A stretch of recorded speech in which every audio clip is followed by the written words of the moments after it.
தண்ணீரை திராட்சரசமாக இயேசு மாற்றினதை நாம் பார்க்கிறோம். ஆம் பிரியமான கர்த்தருடைய பிள்ளைகளே, உங்களுடைய வாழ்க்கையிலையும் காணப்படுகிறதான குறைவுகளை மாற்றி நிறைவான ஒரு ஆசீர்வாதத்தையும் நிறைவான சந்தோஷத்தையும் என் தேவனால் தர முடியும். இல்லாதவைகளை இருக்கிறதை போல அழைக்கிறவர் தான் நம் கர்த்தராகிய இயேசு கிறிஸ்து. பாருங்கள், தண்ணீரையே திராட்சரசமாக மாற்றக்கூடும் என்று சொன்னால் உங்களுடைய வாழ்க்கையிலும் காணப்படுகிறதான குறைவுகளையும் என் தேவனால் மாற்ற முடியும்.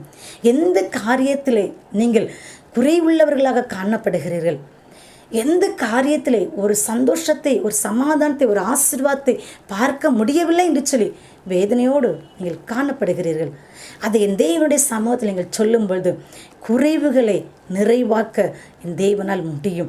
குறைவுகள் எல்லாவற்றையும் மாற்றி நிறைவான ஒரு ஆசீர்வாதத்தையும் நிறைவான ஒரு சந்தோஷத்தையும் என் தேவன் உங்களுடைய வாழ்க்கையிலே தருவார். சாரிபாத் விதவை வீட்டிலே என்னையும் மாவும் குறைவில்லாமல் நிரம்பி வழியத்தக்கதான ஆசீர்வாதங்கள் என் தேவன் கட்டளையிட்டாரோ, அதே போல உங்களுடைய வாழ்க்கையிலையும் ஒரு நிறைவான ஆசீர்வாதத்தையும் நிறைவான சந்தோஷத்தையும் என் தேவன் உங்களுடைய வாழ்க்கையிலே தருவார். அவரை நோக்கி பாருங்கள், ஆசீர்வாதத்தை பெற்றுக்கொள்ளுங்கள். God bless you.